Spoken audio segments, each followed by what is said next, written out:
মিন আনফুসিহিম, মুমিনের জানের চাইতে আরো নিকটে আমার নবী থাকেন, আমার নবী বসবাস করেন। বোঝা গেল মুমিন নবীকে যতক্ষণ পর্যন্ত লা ইউমিনু আহাদুকুম হাত্তা আকুনা আহাব্বা ইলাইহি মিন ওয়ালিদিহি ওয়া ওয়ালাদিহি ওয়ান নাসি আজমাইন। আল্লাহ রাব্বুল আলামিনের হাবিব বলেন, বুখারী শরীফের হাদিস, আল্লাহ রাব্বুল আলামিনের হাবিব বলেন, যতক্ষণ পর্যন্ত তুমি তোমার মায়ের চাইতে, তোমার বাবার চাইতে, তোমার স্ত্রীর চাইতে, সন্তানের চাইতে, সম্পদের চাইতে, টাকার চাইতে, ব্যাংক ব্যালেন্সের চাইতে, তোমার অট্টালিকার চাইতে, তোমার ব্যবসার চাইতে, এমনকি তোমার সন্তানাদির চাইতে, তোমার নিজের চাইতে, শুধু নিজের চাইতে না, এমনকি যতক্ষণ পর্যন্ত তোমার জানের চাইতে আরো বেশি নবীকে ভালোবাসতে পারবে, ততক্ষণ পর্যন্ত তুমি ঈমানদার হতে পারবে না, ঈমানদার দাবি করতে পারবে না। বোঝা গেল সূরা আহজাবের 6 নম্বর আয়াতের মধ্যে আল্লাহ বলেছেন, মুমিনের জানের চাইতে আরো নিকটে দয়াল নবী বাস করে। মুমিনের জানের চাইতে আরো নিকটে যদি নবী থাকে, নবীর বুখারী শরীফের হাদিস দ্বারা প্রমাণ হয়ে যায়। আল্লাহর কথা সূরা আহজাবের 6 নম্বর আয়াত, নবী জানের চাইতে আরো মুমিনের নিকটে থাকলে আল্লাহ নবী বলে দিলেন, ওই জানের চাইতে আরো বেশি যতক্ষণ পর্যন্ত নবীকে ভালো না বাসতে পারবে, ততক্ষণ পর্যন্ত ঈমানদার হতে পারবে না। কোরআন হাদিস মিলে গেল। বুখারী শরীফের হাদিস, নবীজি বললেন, জানের চাইতে আরো নবীকে ভালোবাসতে হবে। বোঝা গেল ভালোবাসার নাম ঈমান। সবাই বলেন না, নবীর ভালোবাসার নাম, নবীর ভালোবাসার নাম। এবার যদি কেউ নবীকে বড় ভাইয়ের মতো মনে করে, ভালোবাসা হলো না বেয়াদবি হলো?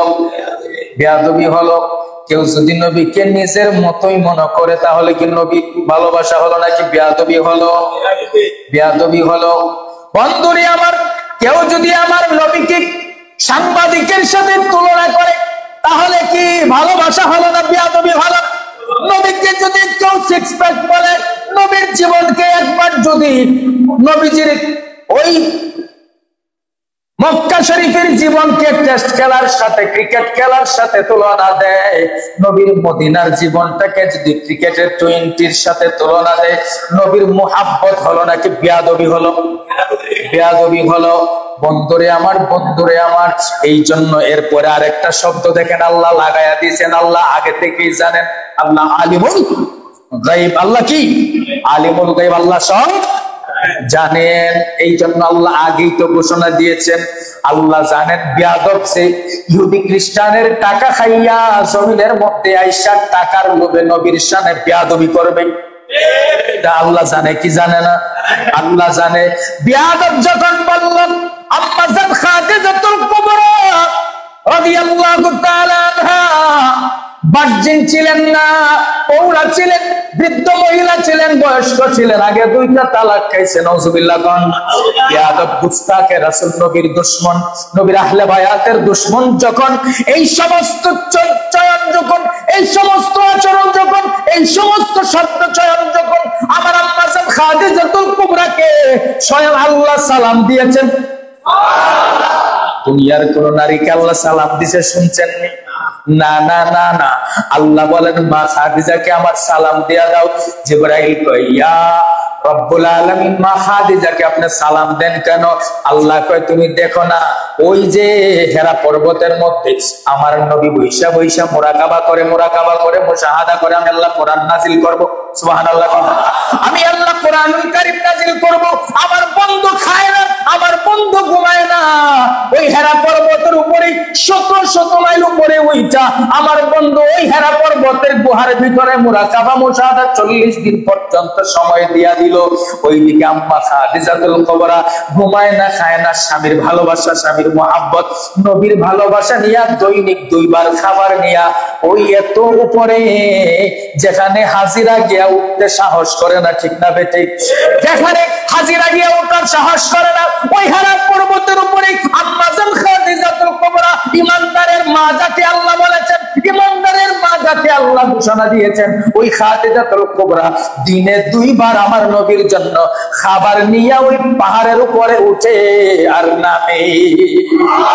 আল্লাহ কইছে আমার কাছে বড় ভালো লেগেছে আম্মা জান খাদিজাতুল কুবরা আমার নবীর প্রেমে পড়ে।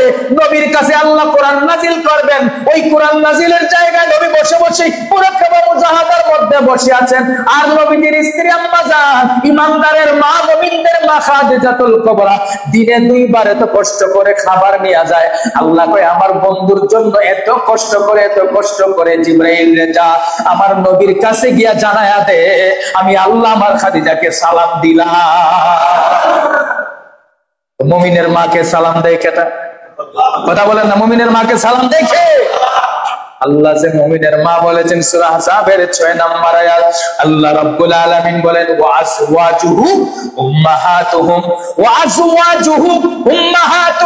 আমার আল্লাহ রাব্বুল আলামিন ঘোষণা দিলেন আরেকটা সংবাদ আপনি জানায়া দেন নবী গো, আপনি জানায়া দেন আপনি শুধু ঈমানদারের মুমিনের জানের চাইতে প্রাণের চাইতে আরো নিকটে শুধু বাস করেন না, আপনি আরেকটা ঘোষণা দিয়া দেন ওয়া আজওয়াজুহু উম্মাহাতুহুম।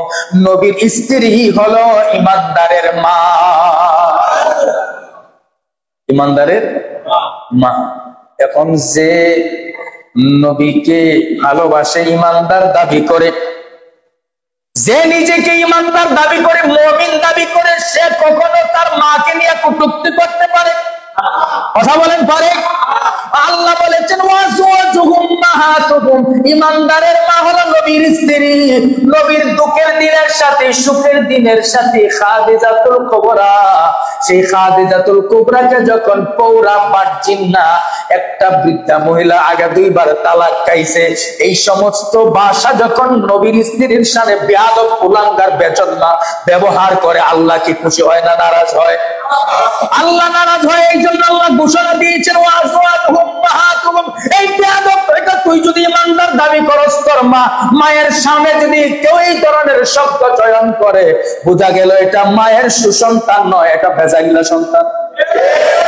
কারণ এই জন্য টুপি আর পাঞ্জাবি দাড়ি আর জুব্বা দেখলে ঈমানদার মনে করা যাবে না। ঈমানদার মনে করা যাবে যার জানের চাইতে নবী বাস করে, নবীর প্রতি আদব সম্মান লেহাজ ভালোবাসা মুহাব্বত তাজিম থাকে, ওই ব্যক্তিটাই হলো প্রকৃত পক্ষে ঈমানদার। কথা বলেন ঠিক না বেঠি?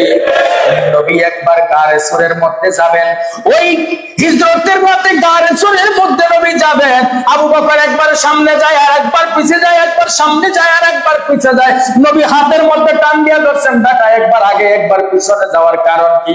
আবু বকর ডাক দিয়া বলে নবী গো একবার সামনে যাই আর একবার পিছনে যাই, কারণ নবী গো আজকে আমি আবু বকর ছাড়া আপনার পাশে কেউ নাই, সমস্ত কাফেররা আপনাকে হত্যা করার জন্য চতুর্দিক থেকে আক্রমণ চালিয়েছে।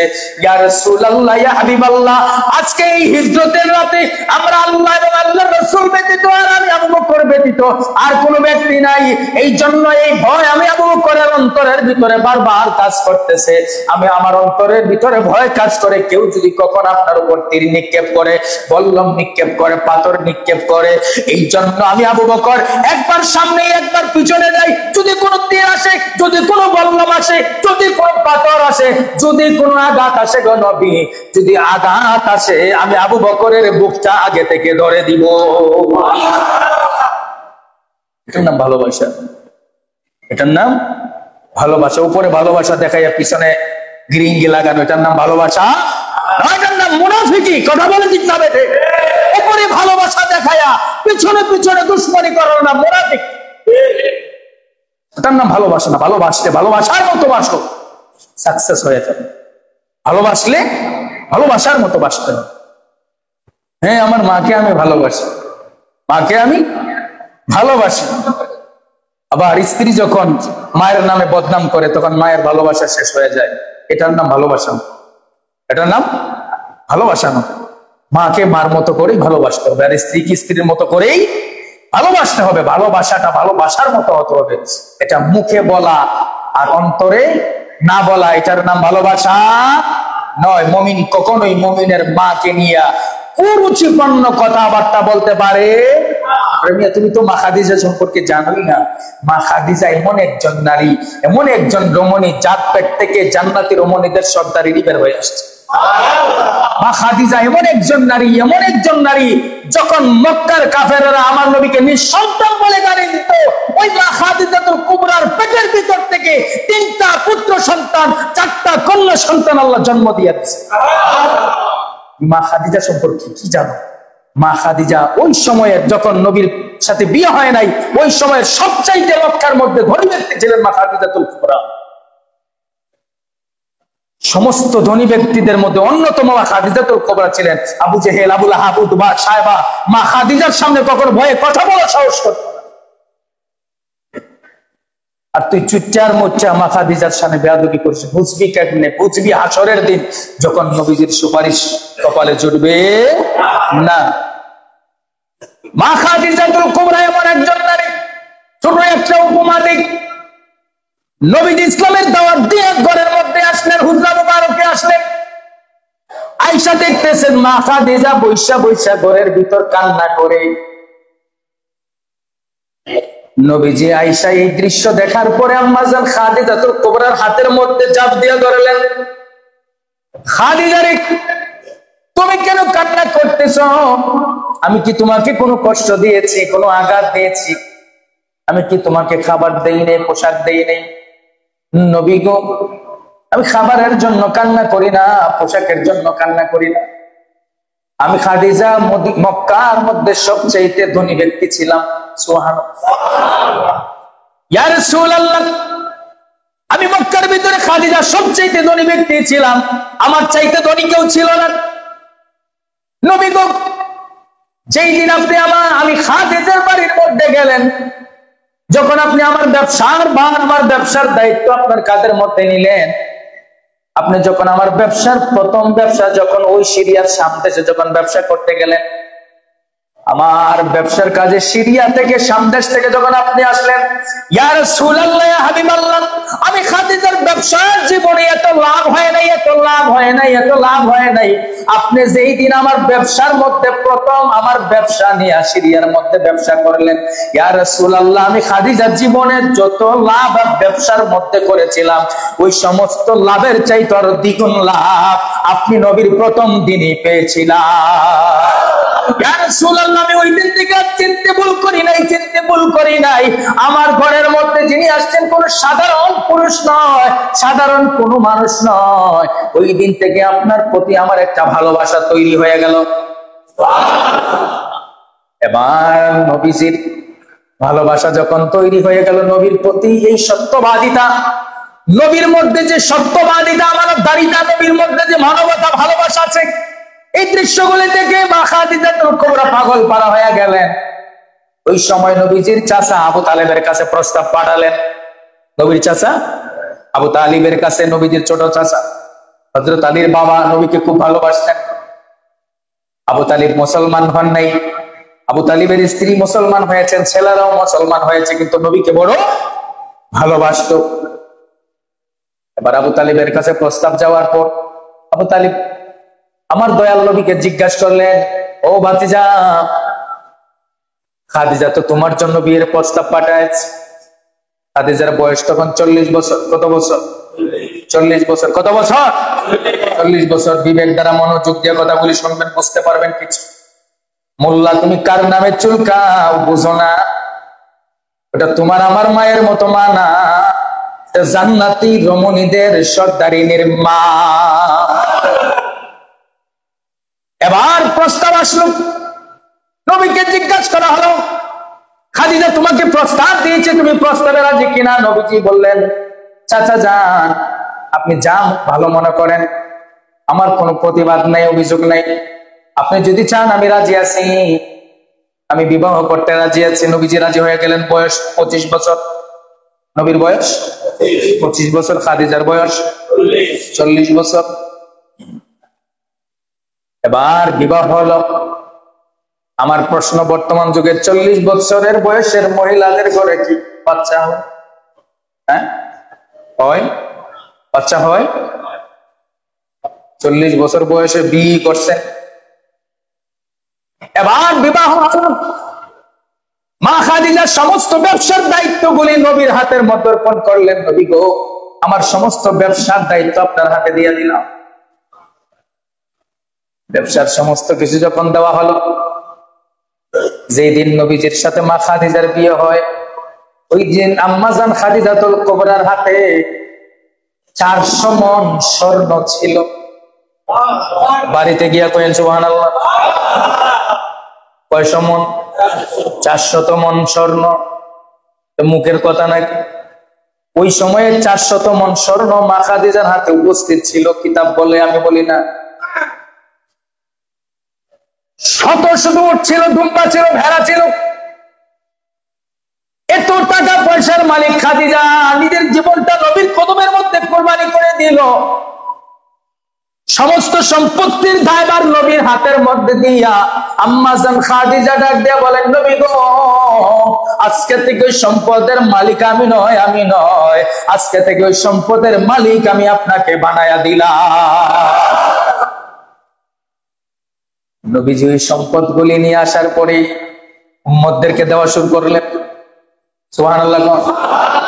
নবী কি করলেন? উম্মতদেরকে দেওয়া শুরু করলেন, দিতে দিতে দিতে দিতে দিতে দিতে। ওই যে বললাম মা খাদিজা কান্না করতেছেন, নবীজি আয়েশা হাতে ধরছেন। ওই দিন পর্যন্ত মা খাদিজা হাতে ধরে কান্না করে, নবী গো, আমি তো সবকিছু দিয়েই দিছি, সবকিছু তো আপনার জন্য দিয়ে দিছি, আপনি আপনার গরিব উম্মতদেরকে দান করে দিয়েছেন। নবী গো, আমি মক্কার সবচাইতে ধনী ব্যক্তি থাকা সত্ত্বেও আজকে আমার ঘরের উপরটা খেজুরের পাতা দিয়া ছাউনি দেওয়া। কার সামনে বেয়াদবি করো মিয়া?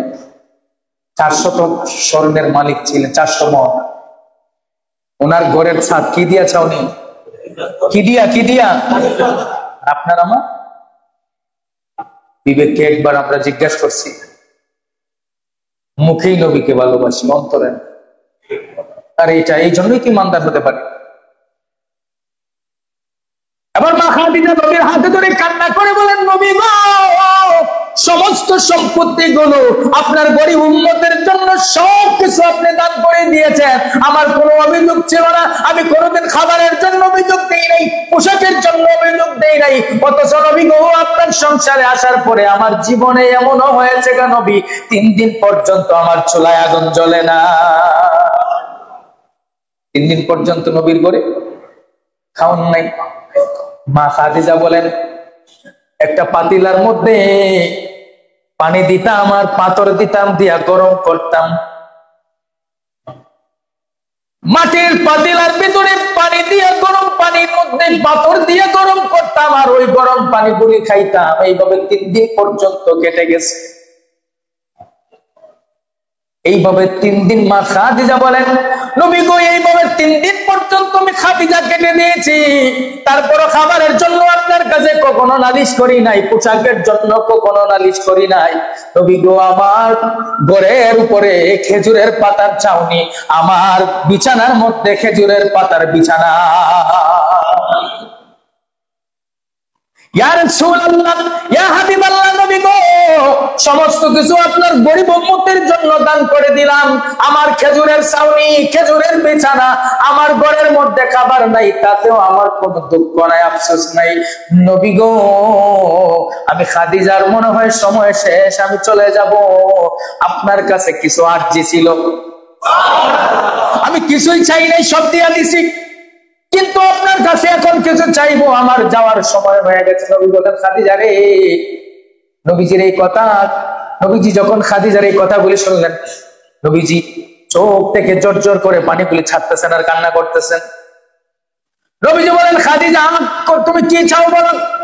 আম্মাজান খাদিজাতুল কুবরা বলেন, নবী গো, সম্পদ দিলাম, স্বর্ণ দিলাম, সব দিলাম, জীবন দিলাম, যৌবন আপনার কদমে কোরবানি করে দিলাম, বিনিময় কিছুই চাই না, কিছুই চাই না। নবী গো, আমি খাদিজা মারা যাব, মারা যাওয়ার সময়, আমি খাদিজা যখন মারা যাব, মারা যাওয়ার পরে আমার যে কাপনের কাপড় বাজার থেকে আনবেন, আমার কাপনের কাপড়টা বাজার থেকে আনবেন না। ইয়া রাসূলুল্লাহ, আমাকে যখন গোসল করানো হবে, আপনি নিজ হাতে আমাকে গোসল দিয়া দিবেন। ইয়া রাসূলুল্লাহ, 2 নাম্বার আপনি যখন কাপড়ের কাপড় বানাইতে যাবেন, বাজার থেকে কাপড়ের কাপড় কিনে আনবেন না, আপনার জুব্বা মোবারক দিয়া আমি খাদিজার কাপড়ের কাপড় বানায়া দিবে। 3 নাম্বার হলো নবী গো, আমি খাদিজাকে কবরের মধ্যে রাখা হবে, এই কবরে রাখার আগে আপনি আমার কবরের মধ্যে একটু শুইবেন, কবরের মধ্যে শুইবেন। ইয়া রাসূলুল্লাহ, আমার কবরের মধ্যে আপনি শুইবেন।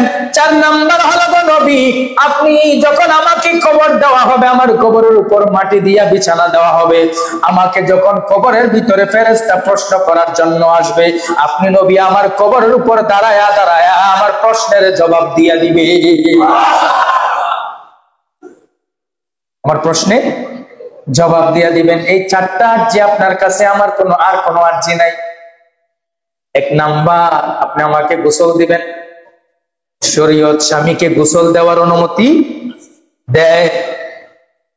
শরীয়ত তার স্ত্রী মারা গেলে স্বামীকে গোসল দেওয়ার অনুমতি দেয়, যদি স্বামী তার ঠিক থাকতে পারে, যদি তার পর্দার কোনো লঙ্ঘন না হয়, তার মধ্যে আদবের কোনো খেলাফ না হয়, নাপাকি না হয়, তাহলে স্ত্রীকে স্বামী গোসল দিতে পারবে। এখন নবী আর আপনি আমি এক নাকি? নবীজি রাজি হলেন 1 নাম্বার শর্ত, তোমার গোসল আমি দিব। এবার নবী বলেন 2 নাম্বার, তুমি বলতেছো কাপড়ের কাপড় পরাবো না, আমার জুব্বা দিয়া দিব। খাদিজারে, আমি তো এতটা গরিব না, তোমার কাপড়ের কাপড় না দিয়ে আমি জুব্বা দিয়া দিব, মানুষ কি বলবে? আম্মা জান খাদিজা ডাক দিয়ে বলে, নবী গো, মানুষ কি বলবে এটা আমার জানার দরকার নাই। ইয়া রাসূলুল্লাহ, ইয়া হাবিবাল্লাহ, নবী গো, 40 বছরের একজন যুবককে, 40 বছরের একজন বৃদ্ধ মহিলা হয়ে 25 বছরের একজন যুবককে আমার কাছের মধ্যে পেয়েছি, ও তিনি রাহমাতুল লিল আলামিন। ইয়া রাসূলুল্লাহ, অন্য কোন নারী আমার শরীরকে স্পর্শ করুক, এটা আমি চাই না, চাই না। আপনি নিজ হাতে আমাকে যদি গোসল করায়া দেন, জাহান্নামের আগুন আমাকে দেখতেও পাবে না। ইয়া রাসূলুল্লাহ, ইয়া হাবিবাল্লাহ, নবী গো, আপনার জুব্বা মোবারক দিয়া যদি আমাকে কাপড়ের কাপড় দিয়া দেন, আমি আর ভয় করি না, ভয় করি না। আমি খাদিজার মন বলে, আমার আল্লাহর জাহান্নামের আগুন আমাকে কখনো স্পর্শ করতে পারবে। ইয়া রাসূলুল্লাহ, নবী বলেন 3 নাম্বার, তুমি বললা কবরের মধ্যে আমি আগে শুইব, কারণ নবীজি যখন বললেন কবরের মধ্যে শোয়ার কারণ কি, মা খাদিজা ডাক দেয়, নবী গো, আমি আপনার জবান থেকে শুনেছি কবরের ভিতরে একটা আযাব আছে, গুফতার আযাব। কি আযাব? কি আযাব? গুফতার আযাব। ডান পাশের মাটি চাপ দেয়, বাম দিকে হাড়গুলি ভেঙে চলে যায়। বাম দিকের মাটি চাপ দেয়, বাম দিকের হাড়গুলি ভেঙে ডান দিকে চলে আসে, এটার নাম গুফতার আযাব। নবীর স্ত্রী যে সারা জীবন নবীর সাথে ঘুমাইছে, এর ভয় দেখেন আর আমাকে ভয়। আমরা তো ভুলেও কবরের ভয় করি। কথা বল না, কবরের ভয় করলে কি বাটপারি করে খাইতো নাকি? কথা বলে না। কবরের ভয় যদি অন্তরের মধ্যে থাকতো, তাহলে ছিটারি বাটপারি দুর্নীতি করে খাইতো নাকি? অন্যের হক নষ্ট করতো নাকি? আম্মা জান খাদিজা ডাক দিয়ে বলেন, নবী গো, আমার বড় ভয় লাগে, যেদিন থেকে আপনার জবান থেকে আমি এই শব্দগুলি শুনেছি, গুফতার আযাব, এই দিকের মাটি চাপ দিলে ওই দিকে ভেঙে চলে যাবে, এই দিকে চাপ দিলে এই দিকে ভেঙে চলে যাবে। নবী গো, আমি খাদিজা ওই দিন থেকে ঘুমাই নাই, আপনার দরজার মধ্যে পিঠ লাগায়া লাগায়া কান্না করেছি। আম্মা জান খাদিজা বলেন, ইয়া রাসূলুল্লাহ, আপনি যদি আমার কবরের ভিতরে আমার আগে ঘুমায়া যান, আমার মন বলে, গো নবী, ওই কবরের মাটি কেন কিয়ামত পর্যন্ত কোন মাটিও আমি খাদিজার শরীরে স্পর্শ করতে পারবে না। নবীর প্রতি নবীর স্ত্রীর অগাধ ভালোবাসা, বিশ্বাস। আর আমরা নবীকে ভালোবাসতে পারি না, বিশ্বাস করতে পারি। নবীকে সম্মান দিলে, তাজিম করলে, মোহাম্মত করলে, ভালোবাসা দেখালে আমাদের অন্তরের ভিতরে চুলকানি আরম্ভ হয়ে যায়। কেন রে ভাই? আল্লাহ নামাজ পড়ে? বলেন, আল্লাহ নামাজ পড়ে? ফেরেশতা নামাজ পড়ে? আল্লাহ কোরআনের কোথাও একটা আয়াতে, একটা শব্দে, একটা হরফে আল্লাহ কখনো বলেছেন আমি নামাজ পড়ি? ফেরেশতা নামাজ পড়ে বলেছেন?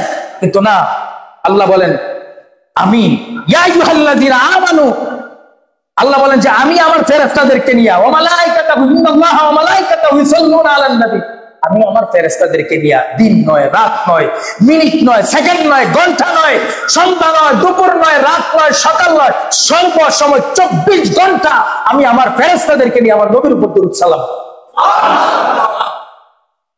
আল্লাহকে প্রশ্ন করেন না যে আল্লাহ আপনি নামাজ পড়েন না, রোজাও রাখেন না, একবার বললেন না তো ফেরেশতাদেরকে নিয়ে আমি নামাজ পড়ি, কিন্তু আল্লাহ আপনি বললেন আমি সর্বক্ষণ সর্বসময় আমার বন্ধুর উপর দরুদ পড়ি ফেরেশতাদেরকে নিয়ে।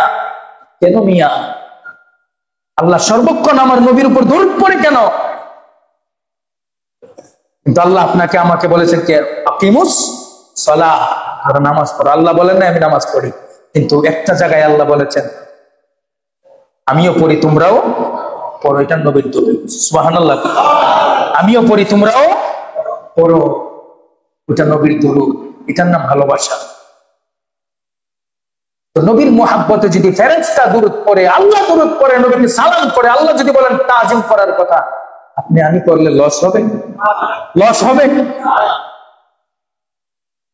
এবার আম্মাজান খাদিজা বলেন ইয়া রাসূলুল্লাহ, হাবিবাল্লাহ নবী গো, মুনকার নাকির কবরের ভিতরে আসবে প্রশ্ন করার জন্য, আমি খাদিজা প্রশ্নের জবাব দিতে পারবো না, আপনি নবী আমার কবরের উপর দাঁড়ায়া দাঁড়ায় আমার প্রশ্নের জবাব দিয়া দিবে। নবী জিজ্ঞেস করেন খাদিজারে তোমার প্রশ্নের জবাব তো তুমি দিবা, আমি গোসল করাবো, কাফনের কাপড় আমার জুব্বা দিব, কবরের মধ্যে শুইব, কিন্তু তোমার কবরের উপর দাঁড়ায়া কিভাবে তোমার প্রশ্নের জবাব দিব? এবার আম্মাজান খাদিজাতুল কুবরা ডাক দিয়ে বলেন ইয়া রাসূলুল্লাহ, হাবিবাল্লাহ নবী গো, দুনিয়ার মানুষ যা দেখে না, দুনিয়ার মানুষ যা শুনে না, তা আপনি দেখেন, তা আপনি শুনেন, কবরের পাশ দিয়ে হাইটা গেলে ওই কবরের মধ্যে কি হয় আপনি তাও জানেন। ইয়া রাসূলুল্লাহ, সুতরাং ফেরেশতা আমার কবরের ভিতরে আসবে, আমি খাদিজা উত্তর দিতে পারবো না, কথা বলতে পারবো না, আমার পক্ষ থেকে আপনি নবী আমার কবরের উপরে দাঁড়ায়া দাঁড়ায়া আমার প্রশ্নের জবাব দিয়া দিবে। নবীজি রাজি হয়ে গেলেন। আম্মাজান খাদিজাকে দাফন করার পরে নবীজি কবরের পারে দাঁড়ায়া গেলেন, দাঁড়ায়া দাঁড়ায়া প্রত্যেকটা তালকিনের জবাব দিলেন।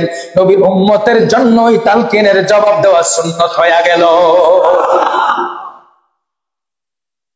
ভালোবাসা, ভালোবাসা থাকলে সব জায়গায় পাওয়া যায়। মা খাদিজা ভালোবাসা দিয়ে সবকিছু নিয়ে গেছে। মা খাদিজার ভালোবাসার দিকে তাকাইলে নিজেকে ওইভাবে তৈরি করতে হবে যে মা খাদিজা নবীকে কতটা ভালোবাসত। এই জন্য তো আল্লাহ বলেছেন ওয়াজওয়াজুহু উম্মাহাতুহুম, নবীগণের স্ত্রী ইমানদারের মা, মুমিনের মা। যে নবীর স্ত্রীকে মা বলতে পারে, ইমানদার দাবি করে নিজেকে, নবীকে, নবীর স্ত্রীকে ইমানদারের মা দাবি করে, নবীর স্ত্রীকে মা বলে ভালোবাসতে পারে, ওই ব্যক্তি কখনোই তার প্রতি কোন ধরনের কুআচরণ করতে পারে। বন্ধুরে আমার, আবার হযরত ওমর আল ফারুক রাদিয়াল্লাহু তাআলা নবীর দরবারে হাজির হলেন। হাজির হয়ে বলতে লাগলেন ইয়া রাসূলুল্লাহ, আমি আপনাকে ভালোবাসি,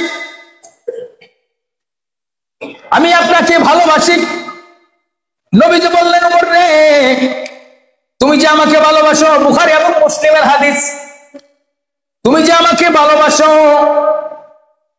কতটুকু ভালোবাসো?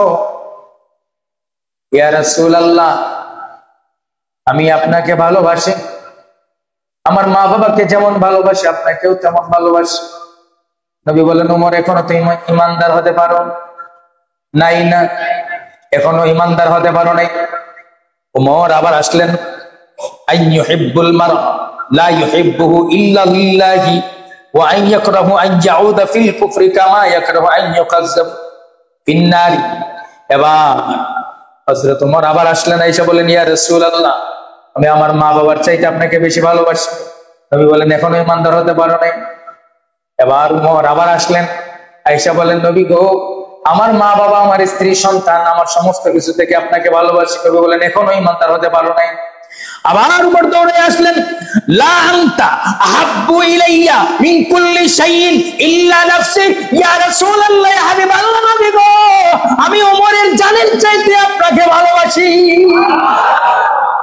আমার নবী জবাব দিয়া দিলেন, ও ওমর শোনো, লা ওয়াল্লাযী নাফসি বিয়াদিহি হাত্তা আকুনা হাব্বা ইলাইকা মিন নাফসিকা। ফাকালা লাহু ওমর ফাইন্নাহু আলআন ওয়াল্লাহি লা আনতা হাব্বু ইলাইয়া মিন নাফসি। আমার নবী ডাক দিয়ে বলেন, ফাকালা নবী ওয়ালা ইয়া ওমর, নবী ডাক দিয়ে বলেন, বুখারীর হাদিস, এ ওমর, তুমি যখন বলেছো আমি আমার মা বাবাকে যেমন ভালোবাসি আপনাকে ভালোবাসি, ইমানদার হতে পারো নাই। তুমি যখন বলেছো মা বাবার চাইতে বেশি ভালোবাসি, ইমানদার হতে পারো নাই। তুমি যখন বলেছো আমার মা বাবা স্ত্রী সন্তানের চাইতে বেশি ভালোবাসি, ইমানদার হতে পারো নাই। যখন তুমি বলেছো তোমার নিজের জানের চাইতে বেশি ভালোবাসো, আল্লাহ কোরআনের সূরা আহজাবের 6 নম্বর আয়াতে বলেছেন, আন-নাবিয়্যু আওলা বিল মুমিনিনা মিন আনফুসিহিম, মুমিনের ইমানদারের জানের চাইতে প্রাণের চাইতে আরো নিকটে আমার নবী থাকেন। এর মানে জানের চাইতে প্রাণের চাইতে নবীকে বেশি ভালোবাসতে হবে। যখন তুমি স্বীকৃতি দিয়েছো ওমর তোমার জানের চাইতে আমি নবীকে বেশি ভালোবাসো, আমি নবীও ঘোষণা দিয়া দিলাম তুমি ইমানদার হয়ে গেছো। শুধু ইমানদার হয়ে গেছো তা না, এই ওমর শোনো শোনো, আলআন ওয়াল্লাহি লা আনতা হাব্বু ইলাইয়া মিন নাফসি, ওমর রে শোনো শোনো। ফাকালান নবী আল ওমর, ইয়া ওমর, আল্লাহর হাবিব বলে, ওমর শুধু ভালোবাসছো ইমানদার হয়েছো তা না, যেই ব্যক্তি আমি নবীকে ভালোবাসবে ওই ব্যক্তিটা আমি নবীর সাথেই জান্নাতে থাকবে। ডুপ্লিকেট ভালোবাসলে হবে না। ওমর আছে কাছে, আছে না নাই? হাজী সাহেবরা ওমর আছে কাছে, আছে তো। প্রথম যখন হজ করতে যখন মদিনায় গেলেন, প্রথম গিয়া দেখলেন নবীজির রওজার কাছে যাওয়ার সময় সর্বপ্রথম উমর ঘুমায় রয়েছে, ঠিক না বেটি? প্রথম যেটা ফুলাদ দেখলেন, প্রথমে উমরের কাঁধের কাছে দেখা যায় আবু বকর ঘুমায় আছে, আবু বকরের মাথার কাছে দেখা যায় আমার দয়াল নবী আছে। দুইজন নবীর কাছে ঘুমায়। উমরের কথাই বলিস, ওই যে উমর বলছেন জানের চাইতে বেশি ভালোবাসে, আমার নবী যে বললেন উমর যে আমাকে নিজের জানের চাইতে বেশি ভালোবাসে সে আমার সাথে থাকবে, এটা নবী উমরকে দিয়ে দুনিয়ার মধ্যে একটা নজির দিলেন। উমর যেদিন মারা গেলেন আপনারা জানেন, শুনছেন বহুবার। উমর যেদিন মারা যাবেন বললেন, হে আমার সহচর বন্ধুরা সাহাবায়ে কেরাম, আমি যেই দিন মারা যাব, আমি মারা যাওয়ার পরে আমার লাশটা নিয়ে নবীর রওজার কিনারে যাইবা, আমার লাশ নিয়ে নবীর কিনারের মধ্যে রওজার কিনারে যাইয়া নবীকে বলবা, নবী গো আপনার গোলাম উমরকে নিয়ে আসছে, আপনার গোলাম উমরকে নিয়ে আসছে, আপনি বলে দেন উমরকে কোথায় দাফন করব, আপনার গোলামকে কোথায় দাফন করব।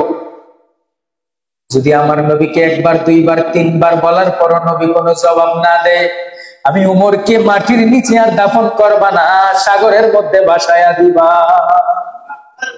এবার সাহাবায়ে কেরাম উসমান আলী হায়দার সবাই যখন হযরত উমরের লাশ নবীর রওজা পাকের কিনারে নিয়ে যাওয়া হলো, নিয়ে গিয়ে নবীর রওজার কিনারে নবীকে সালাম দেওয়া হলো, ইয়া রাসূলুল্লাহ আসসালাতু ওয়াসসালামু আলাইকা ইয়া রাসূলুল্লাহ, ইয়া হাবিবাল্লাহ, নবী গো আপনার গোলাম উমরের লাশ নিয়ে আসছি, আপনি বলে দিন আপনার গোলামকে কোথায় দাফন করব। রওজা থেকে কোনো শব্দ আসে না, কোনো শব্দ আসে না। আবার বলা হলো, আসসালাতু ওয়াসসালামু আলাইকা ইয়া রাসূলুল্লাহ, নবী গো আপনার গোলাম উমরকে নিয়ে আসছে, আপনি বলে দেন উমরকে কোথায় দাফন করব।